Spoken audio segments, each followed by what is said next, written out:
First story. I threw away my autistic son's comfort toys, punished him, and told him he was annoying, and that his teachers hate him after he got bullied at school, to make him a normal teenager. Now I have lost my family, and I'm regretting everything. I 42M have a 12-year-old son who was diagnosed with Asperger's when he was 6. Academically, he's always been bright, reads well above grade level, crushes maths tests, and remembers facts most adults would forget. But socially, that's always been a problem. He's not mean, not aggressive, but off. He fixates on things like he's stuck in a feedback loop. When he was 8, he spent an entire year obsessed with vacuum cleaner models, no joke. He'd sit at the dinner table talking about Dyson versus Shark for an hour straight. If you tried to change the topic, he'd just wait until there was a pause and go right back to it. Back then, he was in a special education school. Smaller class sizes, dedicated staff, more tolerance for quirky behavior. It worked, more or less. He didn't really have friends, but he wasn't miserable either. But when middle school came around, my wife 39F pushed hard for him to attend a mainstream private school. Her thinking was that he shouldn't be sheltered forever and needed to learn how to function in the real world. I agreed, but with hesitation. I knew how brutal kids could be. She swore things would be different now that they're older. More mature, less bullying. She was wrong. From the first month in this new school, it's been one issue after another. My son would come home talking about how he ate lunch alone, how no one talked to him, and how they'd roll their eyes or move away when he sat near them. I'd ask if anything happened, and he'd say no, not really, just that they don't like him. He couldn't explain why. My wife, predictably, would say it's because they don't understand his specialness. She means well, but she's been coddling him for years.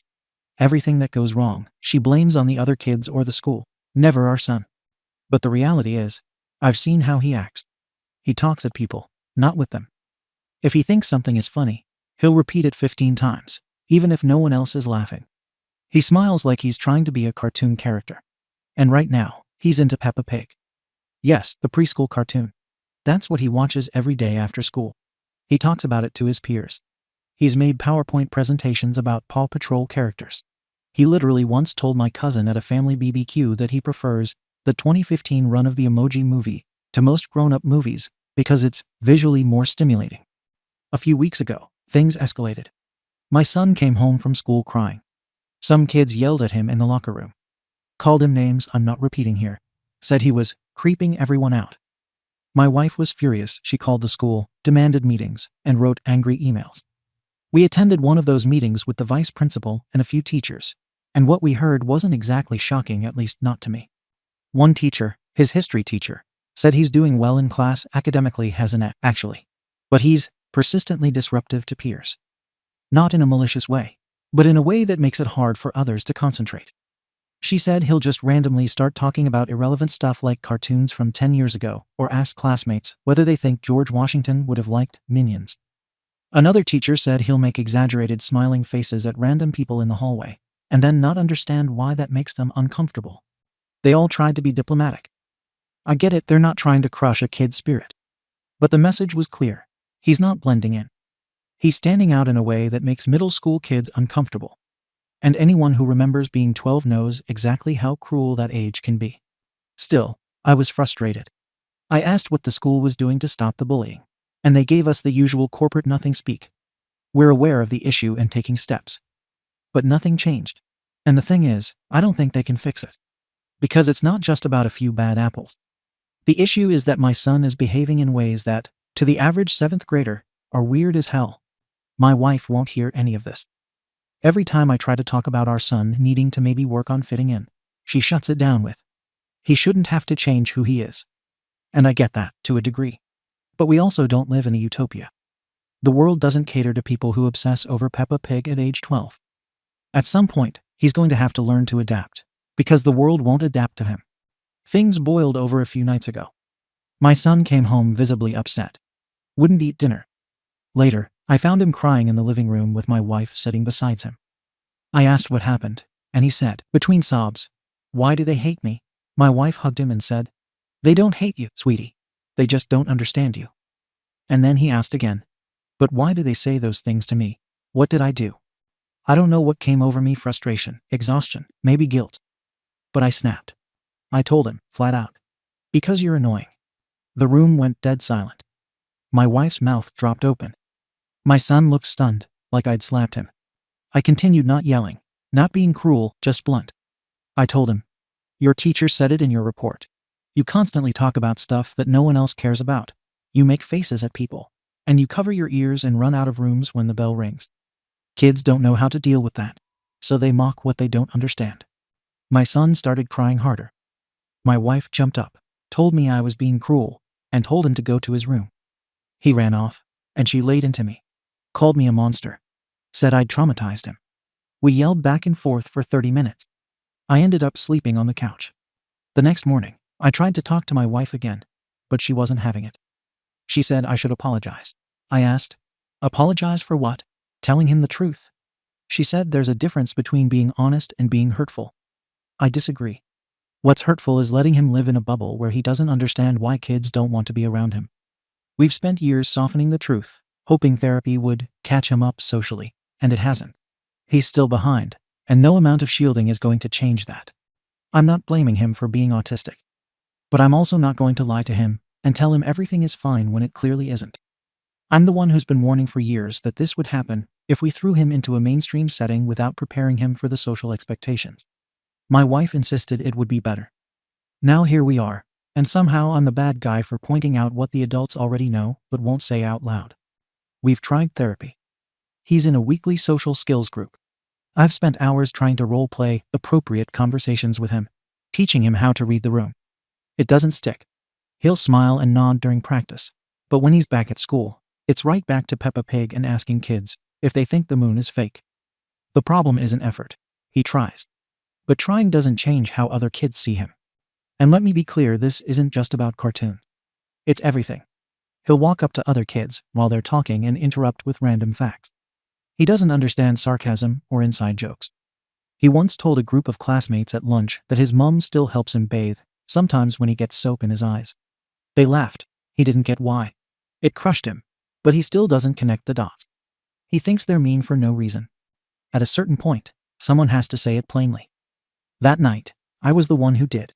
Not to be cruel, but because he deserves to know why this keeps happening. He's smart. He can handle the truth, even if it hurts. My wife thinks I broke something in him. I think she's scared that I broke the illusion. We've been pretending for years that the world will adjust for him. It won't. It never has. People tolerate quirks, not behaviors that make them uncomfortable. And as much as we hate to admit it, middle school kids are brutal and unforgiving. No amount of "they should know better" changes what actually happens. Since that night, things have been tense at home. My son barely talks to me. My wife has doubled down on coddling him, extra hugs, letting him skip chores, validating everything he says no matter how off-topic or awkward. I haven't pushed the issue. I needed space too. But I'm still not convinced I did anything wrong. The teachers didn't lie. They spelt it out clearly. He's socially disruptive, and it affects his relationships with peers. That's the nice way of saying he's annoying to be around. If adults are thinking it and putting it in writing, you can be sure 12-year-olds are thinking it 10 times louder. We can't keep acting like this is everyone else's fault. Some people will probably say I should have framed it better. Maybe. But my patience has a limit. Years of walking on eggshells, redirecting conversations, dealing with meltdowns, pretending everything is fine when it's not, that adds up. And it wears you down. Especially when you're the one always being told you're too harsh for seeing reality for what it is. I've always shown up. I do the therapy rides, the school meetings, the meltdowns, and the mornings where he refuses to put on socks because they feel wrong. I've missed work meetings for emergency calls from the school. I've spent weekends practicing eye contact drills and small talk. But none of that matters when I finally say the one thing everyone else tiptoes around. Was it harsh? Yes. But it was also honest. He wanted to know why he was being bullied. I gave him the answer. I didn't say he deserved it. I didn't say it was his fault. I said kids bully him because they find his behavior annoying. That's not judgment. That's reality. I'm tired of pretending that being honest about the situation is some moral failure. My son doesn't need more comforting lies. He needs to understand how others perceive him. Because if he doesn't, this cycle is just going to repeat in high school, in college, and in life. If we really want him to function in the world, he needs to know what the world actually is, not the sugar-coated version his mom keeps feeding him. I don't hate my son. I love him. But loving someone doesn't mean pretending their behavior has no impact. Sometimes love means being the one person willing to say the thing no one else will, even if it makes them cry. Because that pain might actually push change where comfort never has. So yeah, maybe it wasn't my best parenting moment. Maybe I should have softened it. But I said what I believe he needed to hear, and I don't regret it. Ada? Comments. Comment 1. I read this, and I felt a pit in my stomach. You sound like my dad when I was that age. He couldn't stand that I was weird, and not like the other boys. Not sporty. Not loud. Obsessed over old cartoons and science fiction books. He never hit me, but he made it very clear that I was embarrassing. Every time he said I needed to toughen up or act normal, it chipped away at me until I stopped talking to him altogether. We haven't spoken in 8 years. Your post isn't about helping your son. It's a rant about how hard it is for you to deal with him. It's about your resentment that therapy isn't a quick fix, and that he still acts like a weird kid. You wanted a normal son. You didn't get one. So now you're projecting that disappointment onto him under the guise of truth. Want to know why he talks about Peppa Pig? Because it's simple. It's predictable. It doesn't reject him. Unlike his peers. And now, unlike you. So yeah, YTA. And if you don't course correct, get ready to be cut off when he's old enough to choose who he lets in his life. Comment 2. I teach 7th grade. I've had kids like your son in my classes. I've also had parents like you, and I'll be blunt. They're the hardest to work with. You think you're being honest with your son, but what you're doing is punishing him for being disabled. You can't logic his brain into neurotypical behavior. The obsession with Peppa Pig? That's a sensory comfort. The facial expressions, likely stemming or masking anxiety. Covering his ears at loud bells. That's literally a sensory overload issue tied to autism. You treat those behaviors like character flaws. They're not. When we say a student is persistently disruptive to peers, we don't mean your kid is an arsehole. It's a coded phrase because we're forced to tiptoe around liability and parent blowback. The real message is, he's not thriving here. He needs more support than we can give. And the right move would be to listen to that, not weaponize it against your child mid-breakdown. You're not the worst parent I've ever seen. But if you don't shift your mindset fast, you'll do lasting damage not just to your relationship with your son, but to his ability to self-advocate later. Right now, he probably thinks he is the problem. That kind of shame sticks. Update. It's been a couple of weeks since I posted. And yeah, I read the comments. The majority called me the arsehole. Some were brutal. A few tried to understand where I was coming from. I don't regret posting it, but it did hit me harder than I expected to hear just how many people thought I crossed a line. After the fight with my wife and that whole blow-up, things didn't just go back to normal. My son avoided me for days. No eye contact. No conversation. When I'd ask him basic stuff like if he ate lunch or how school was, I'd get one-word answers or just silence. My wife basically stopped speaking to me, except when necessary. I thought maybe it would settle after a week, but it didn't. Then something happened at school. I got a call from the nurse saying our son had been pushed during PE. Apparently, the same kids who've been verbally bullying him for months decided to shove him when he didn't get the joke, and kept trying to talk to them. He fell and hit his shoulder. No major injury, but enough for a report. That was the tipping point. We had an emergency meeting at the school. This time, they couldn't just shrug it off. I brought up the previous complaints, emails, and meetings, all the times we warned them this was escalating. They finally admitted they'd dropped the ball. The principal said they were moving forward with an IEP evaluation, and until then, they'd provide a staff member during high-risk times like recess and locker room transitions. My wife was furious, but not just at the school. Still furious at me. After the meeting, she told me I'd contributed to his anxiety and isolation by making him feel like a burden. I tried explaining that I never hated our son, never wanted to hurt him, I just snapped. That wasn't enough for her. She said he needed emotional safety, not brutal honesty dressed up as parenting. A few days later, she handed me something. It was a composition notebook our son had been writing in. He didn't show it to us. She found it while doing laundry. Normally, I wouldn't read his private stuff, but she insisted I needed to see it. There were entries, short ones, some written in all caps, some in broken sentences. One read, "Why am I always wrong?" Another, "They laugh when I talk. I don't know how to stop." One that hit me in the chest, "Dad thinks I'm annoying. I think so too. I try to stop, but my head talks too much." That was it for me. I didn't cry, but something cracked. I'd told myself I was just being real with him, that if I didn't say it, someone else would. But reading that, he wasn't processing what I said like some coaching moment. He was internalizing it like a truth he'd always feared. I didn't give him tools, I gave him shame. Around that same time, I ran into an old coworker at a hardware store. We hadn't spoken in years. He asked how my son was doing. I'd forgotten. I'd mentioned the diagnosis in passing once. We got talking, and he told me his adult son was also on the spectrum. Late diagnosis, rough adolescence, but now working full-time, engaged, doing okay. He told me, my son didn't need to be fixed. He needed to understand himself first. That takes time and patience. And yeah, sometimes it feels like a one-sided relationship. But every breakthrough was worth it. That conversation lingered in my head for days. Then, a few nights later, my son had another sensory episode. The fire alarm went off during a drill, and he completely shut down. Cried in class. Covered his ears. The teacher called me. Said he curled up in the nurse's office for an hour and wouldn't talk. I came to get him. He barely looked at me. On the ride home, I asked if he wanted to stop for ice cream. He shook his head. Just stared out the window. Not angry. Just defeated. That silence was worse than any screaming match. I realized I wasn't even sure if he felt safe around me anymore. That hit me harder than anything Reddit could say.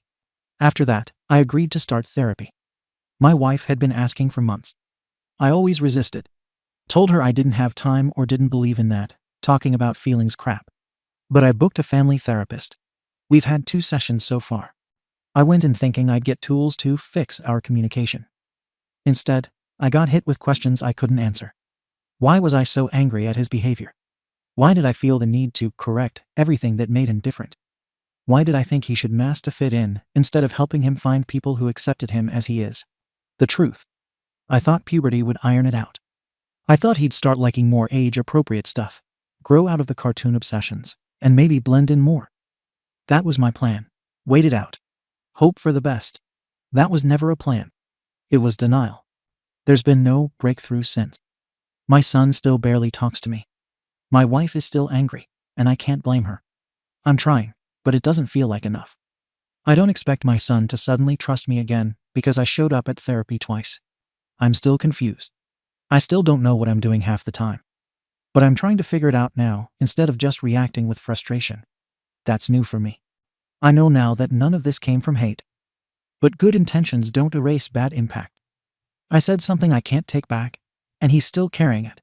There's no clean resolution to this update. No big realization or redemption arc. I'm just here, sitting with the mess I made, trying to do less damage going forward. I'm still not sure how. But I'm listening now. Comments. Comment 1. I'm going to focus on something others aren't. Your wife. She's clearly been running on fumes too. Except where you lent into frustration, she lent into protection. And now you've both ended up on opposite ends of the same emotional battlefield, with your kid in the middle taking all the shrapnel. You said she's still angry, and yeah, I get it. She warned you. And now she's watching her son emotionally withdraw and spiral. But if therapy continues, you both need to go. This isn't just about repairing your relationship with your son. It's about fixing the co-parenting rift.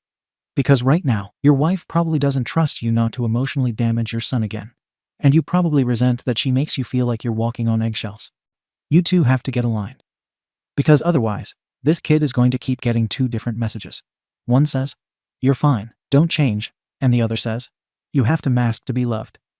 That's a mental health disaster in the making. Fix your marriage. For him. For her. For you. Comment 2. I've got a son with ADHD and some sensory stuff, not autism, but close enough that I feel this deep in my chest. I've had those, I'm at my effing limit moments too. The socks thing, the school meetings, the obsessions that don't stop. Yeah, been there. I also told my kid once that he was exhausting. I thought I was just being honest. He didn't talk to me for 3 days. My wife looked at me like I kicked a puppy. I felt like the biggest arsehole on earth. So when you said your son wouldn't look at you, wouldn't talk, and just shut down, I got that. But here's the difference. You didn't just move on like nothing happened. You signed up for therapy. You're showing up. Most dads I know would have bailed emotionally a long time ago. One suggestion. Don't wait for your kid to go back to normal with you. This isn't about earning his forgiveness. It's about changing how you show up, so he feels safe enough to let you in again if he ever does.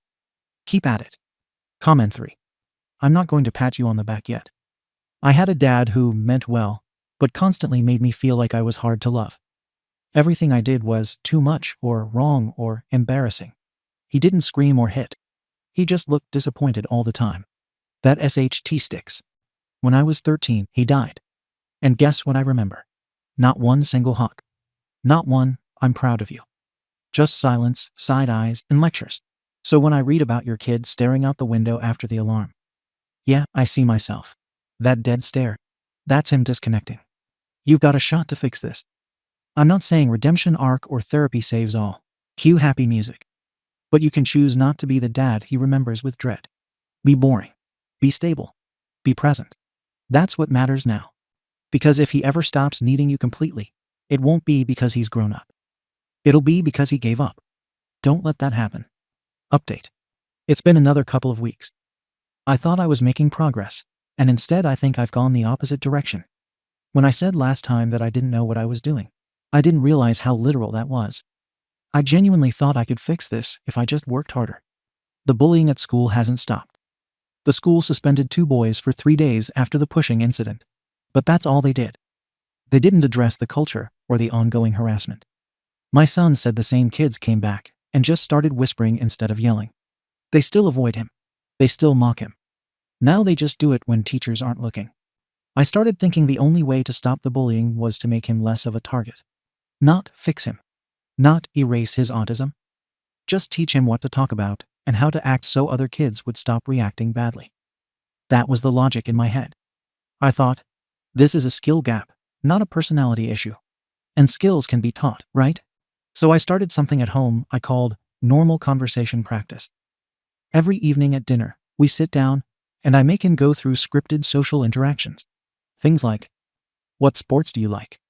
What video games do you play? What music are you into? And every time he tries to circle back to Peppa Pig or Paw Patrol, or tries to explain some cartoon plot, I stop him. I sigh. I say, this is what I mean. This is why kids don't connect with you. You have to stay on topic. My wife said I sounded like a drill sergeant. I told her we didn't have time to be soft anymore. I said if we don't fix this now, high school will destroy him. I realize how that sounds reading it back. But at the time, I thought I was helping.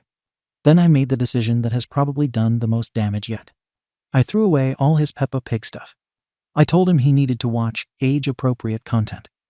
I put on some superhero movies and a Call of Duty gameplay video, because that's what I saw other boys his age watching. He shut down immediately. Not angry.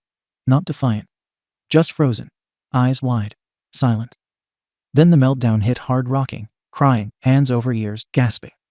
I thought he was doing it to avoid growing up. So I kept insisting he sit and push through it. My wife got in my face, screaming that I was torturing him. I yelled back that I was trying to prepare him for life. She told me I don't understand autism at all. I told her she was raising him to be eaten alive by the world. She said I needed therapy again. I said therapy was just making me soft and guilty, and that guilt wasn't helping him. We didn't talk the rest of the night. The next day I went into a parenting Facebook group and posted about the normal conversation training. I got destroyed. People are calling me emotionally abusive, controlling, and ignorant. I scrolled past all of that and found one from a guy saying he agreed kids need to learn to adapt socially. And I held on to that comment like it was proof I was right and everyone else was dramatic. And that was enough to keep going. Then I decided to try noise tolerance training. My son covers his ears during bells and loud noises. Always has. It's part of his diagnosis. I convinced myself we could train him out of it. I ordered a whistle.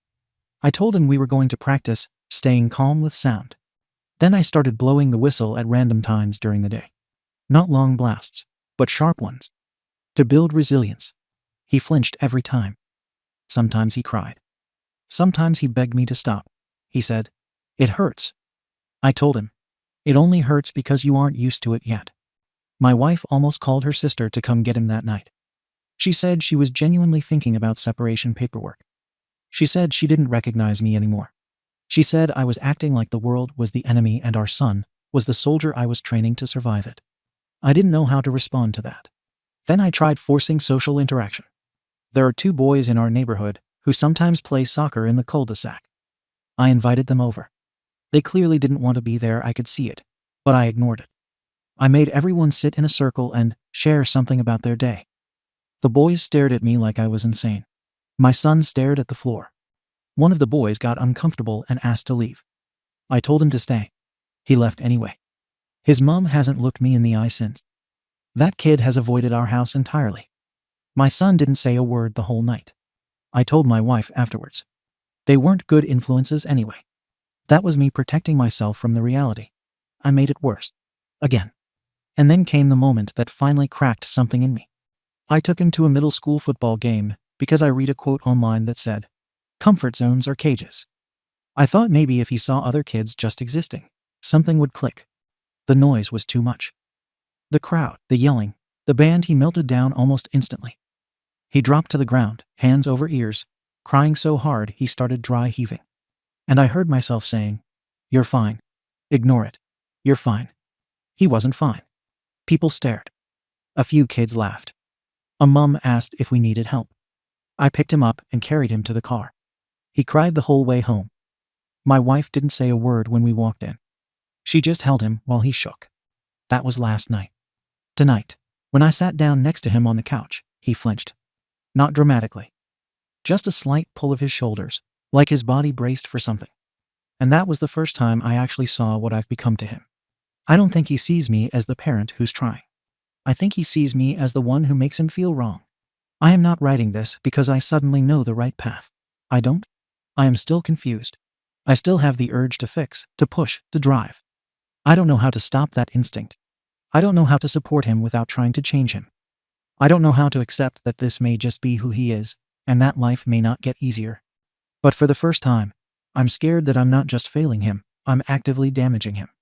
And I don't know what to do next. I don't know where the line is between helping him adapt and teaching him to hate himself. If anyone has something real, not slogans, not pity, not just love him more, I'll take it.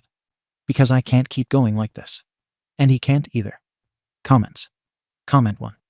You're trying so hard to be a solution that you've forgotten to be a parent. I don't think you hate your kid.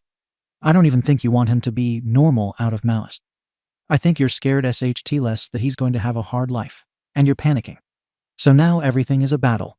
The shows, the sound, the friends, the effing whistle. But here's the truth no one tells us parents enough. You can't brute force social development. I've got 3 kids, 2 neurotypical, and 1 with autism and sensory integration issues. We tried the exposure crap. It didn't build tolerance. It built dread. And when he finally did make friends, you know what helped? Letting him talk about the SHT he loved, no matter how weird it seemed. One kid connected with him through that. That's how real relationships happen. Not from scripts. From authenticity. Your wife's not mad because you're trying. She's mad because you're breaking your kid to try. Slow the F down. Learn what regulation actually means. Because what are you doing right now? It's not strength. It's control. Comment 2. You're him. You're the dad I had.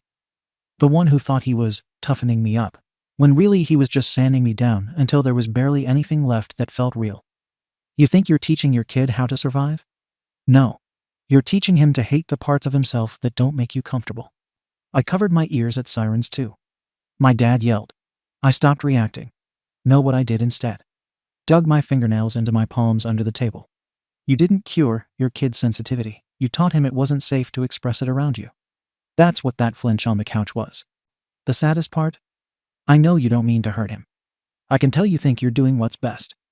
But the road to trauma is paved with dads who meant well. If you really want to help him, step the F back. Start learning about his brain, not yours. And get ready for a long walk back from this damage, if he ever lets you. Second story. I own a house with my ex now.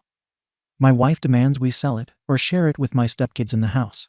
But I and my ex intend to give it to our son. When my ex and I divorced, I moved out, and she lived in our house until she found her own place.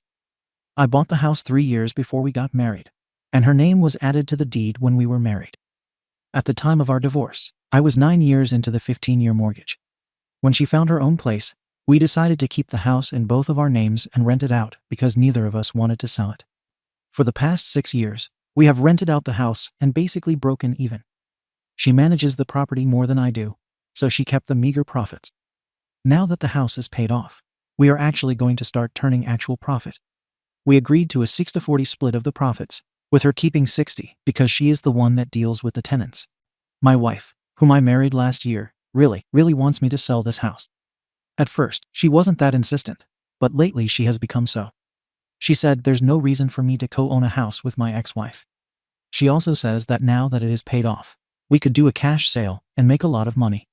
Neither my ex nor I want to sell, and it's our house, so I don't really see the point of these conversations. Even if I agreed with her, my ex wouldn't agree, and it would be an unnecessary fight. I'd have to get a lawyer. I'm exhausted just thinking about it.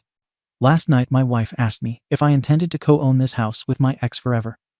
I told her, truthfully, that we had many times discussed eventually giving it to our son once he reaches the appropriate life stage. She was upset by this answer. She asked if I intended to give a house to my stepkids or any future kids we might have. I told her this is an apples and oranges situation. The house isn't fully mine. No penny has ever gone from our shared household into that house. It's more my ex's than mine at this point, really not legally. Legally it's 50-50ths, but she spends more time on it. Also, this isn't a nice house, not like the one my wife and I bought after our wedding. The house I co-own with my ex is a small 2-bedroom house. It's not like he's going to get a mansion. All the same, she is very upset. She said she feels like the house is a source of strife in our relationship, and she wants it gone. I told her I love her, but the answer is no. She's been cold to me all morning as a result. Ada has no consensus bot. OP had mixed responses, but is heavily leaning towards Entas. Comments. Commenter 1. It's not about the house. OP. Yeah, I know. But all the same, is it reasonable to demand I get rid of something valuable as a sort of weird loyalty ritual? Commenter 2. NTA, she's coming off as greedy and a bit jealous here. Acting like it's weird that you essentially co-own a business investment with your ex, who is also the mother of your son. It's not like you're playing house with her.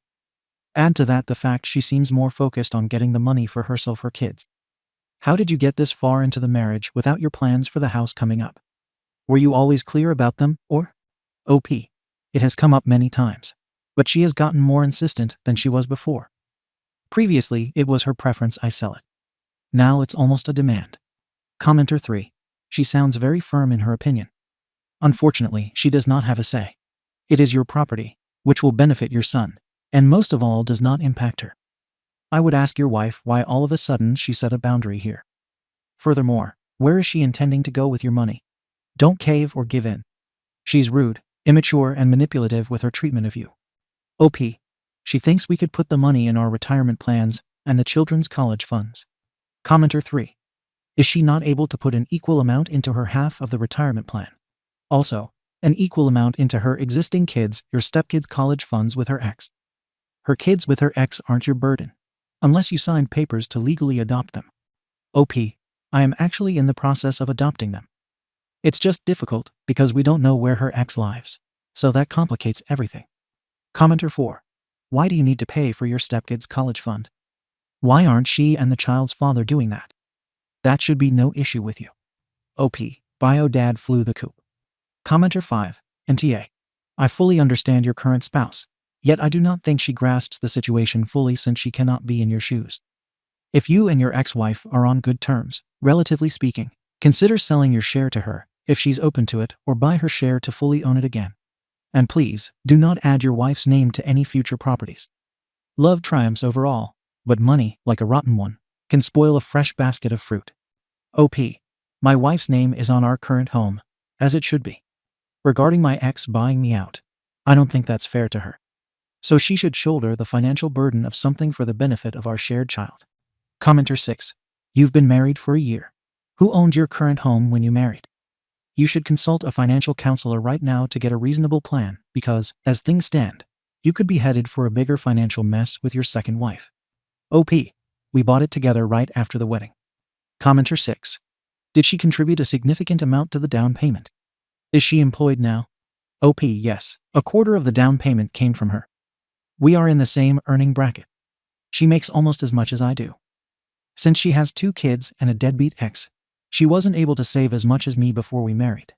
But we both contribute more or less equally to our current shared household. Commenter 7. Do you have a prenup that excludes this property from being claimed as community property by wife too? OP. In my state, property owned before a marriage is not considered community property unless the spouse contributes to the property mortgage payments, repairs, etc. Since my ex has been managing the property, she's been the one paying the mortgage from the rental proceeds and handling repairs and such. So there's no reality where my wife could claim a stake in this property. How old is OP's son? OP, he is almost 12. OP on the college funds for all children involved. OP, yes, my son has a college fund. We also have set up funds for my stepkids. My stepson is 7, and my stepdaughter is 5. They're very smart children. Does OP's current wife get along with his son? OP, my wife gets along with my son, but she does not like my ex. They almost never interact, so it usually doesn't matter. But yeah, there's real contempt there. She's always known about the house and never liked it. But lately it bothers her more than before. Commenter. Does it matter if she is verbalizing that contempt to your son? Why is she contemptuous? Why doesn't it bother you that your wife feels comfortable denigrating someone you were on such good terms with until she came on the scene? OP, no, she doesn't say anything in front of my son. Basically, my wife thinks my ex-wife gave up on life and is a lazy, unfeminine slob. She mostly wears sweatpants and never puts on makeup. She doesn't push herself to relearn how to do the things she did before her accident. She no longer has professional ambitions. I think those things are none of our business. But my wife is more or less disgusted by my ex. She doesn't usually say anything, and only ever in private, even when she does. OP on the divorce. OP. My ex-wife was in an accident that limited her mobility and killed her libido. Our ex-less marriage made me resentful of her and made her paranoid that I was stepping out on her, which made me even more resentful, because I was both not getting any and dealing with accusations of getting what I wasn't getting. Also, on top of all that, my previously active wife now couldn't do most of the fun activities we used to share. Finally, she said, if we stay married, eventually we'll hate each other. Let's get divorced while we at least still like each other.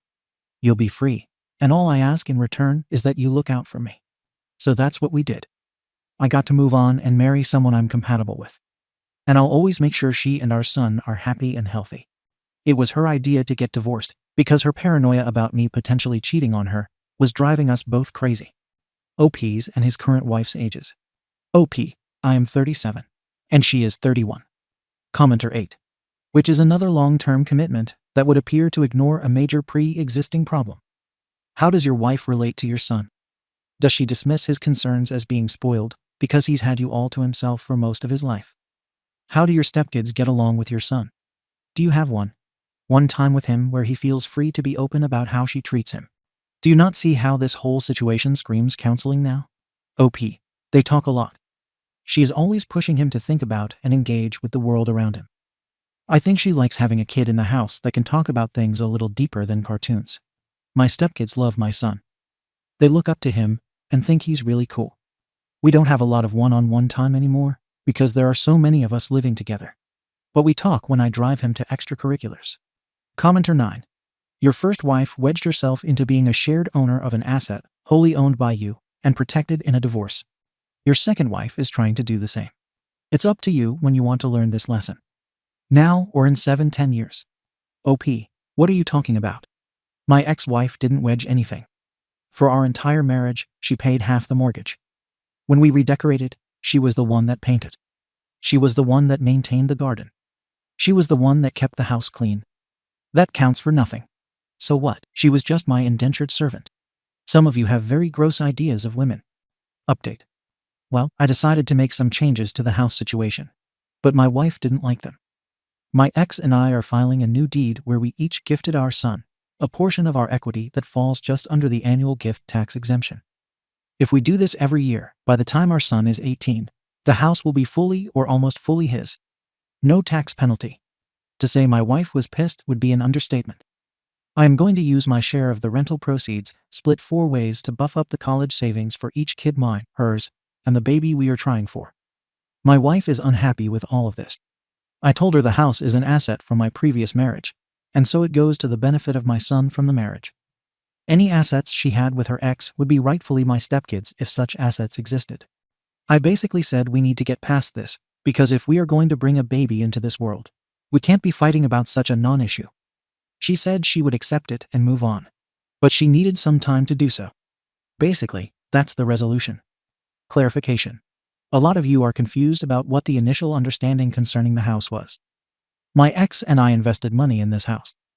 Our understanding was always that the house would be our son's once he became an adult. Not that any income made off of it before that would be his. We always intended to split profits once the house became income generating, which it only recently has. Comments. Commenter 1. No, it isn't. She will keep fighting you. You need to fix your head and think of your son. She will try everything to get your son out of the picture and his money. Is getting laid that important to you? OP. I've mostly been ignoring the really hateful comments because I know that's just how this website is. Here's the thing. You don't know my wife. We had a financial disagreement. That isn't indicative of her feelings towards my son. She thinks holding the house is a waste when the money could go into high-yield savings funds for college for the kids or in our retirement accounts. It's frustrating to her that I disagree with what she thinks is the best course. And since the house isn't hers, her opinion isn't counted. Dealing with frustration is part of life. That doesn't make her a bad person. Commenter 2. What does she give to your children, her stepchildren? Why would you split the profit between your child and hers? Put a stop to it now. She has no say. It's not her house. She did nothing to get even $1 from this house, and her children too. Don't be stupid. OP, all of our income is used for the benefit of the entire household. Rental profit is income. The house itself will be my son's when he turns 18. But until then, my share 40% of the rental proceeds is mine. It goes in the general pool just like everything else. Commenter 3. I would never stay married to someone who insists on owning a house with his ex-wife for years to come. There are so many other ways you could keep that money separate to give to your child when the time comes. OP, it's not about the money. If he wants to sell the house when he inherits it, he can. But the point is to give him something valuable that we have maintained for him for years. It's a symbol of how our love for him has never wavered, even if we don't love each other anymore. Commenter 3. This resolution seems equitable. But do you realize that while you are splitting the rental income, you are taking away from your current kid and the kid-to-be? I get you need to keep the peace, and this may be how you achieve that. However, your stepkids have another parent and a set of grandparents that your kids don't have that could be contributing as well. They will not be giving to your current kid. Just a thought. OP. My stepkid's dad isn't in their life. I'm actually trying to adopt them. But it's difficult because he's hard to find, and we need to serve him. Commenter 4. Do you have anything in place to ensure that if anything happens to you, your remaining share for sure goes to your son and not your wife? The default for assets is generally to go to the surviving spouse. OP. The deed is structured with rights of survivorship. Only my ex-wife and son could inherit my share of the house, because they are on the deed. No one not on the deed can inherit anyone's share. OP on his and his current wife's earnings. OP. I make around $120K. She makes around $80K. Commenter 5. You are basically asking her to sign a prenup in a way.